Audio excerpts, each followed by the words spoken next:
Pemirsa, pasca dilantik menjadi presiden untuk periode keduanya, Jokowi terus memanggil sejumlah tokoh ke istana untuk dipertimbangkan menjadi calon menterinya. Di antaranya tokoh asal Sulsel, Syahrul Yassin Limpo yang diminta menjadi pembantu presiden di bidang ketahanan pangan.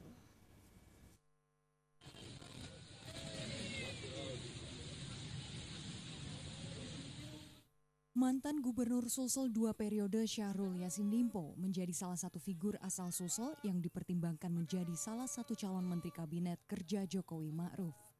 SYL dipanggil menghadap Presiden Joko Widodo pada Selasa pagi.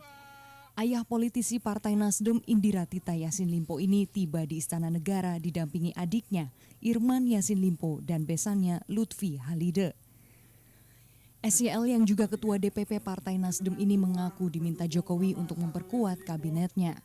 Dalam pertemuannya dengan Presiden, SYL diminta membantu pemerintah dalam bidang ketahanan pangan alias pertanian. SYL menegaskan dirinya dan Partai Nasdem berkomitmen untuk tidak menjadi beban bagi pemerintahan Jokowi. SYL sendiri mengaku sudah menyiapkan misi khusus untuk memperkuat posisi pemerintah dalam menghadirkan kesejahteraan bagi rakyat dan bangsa.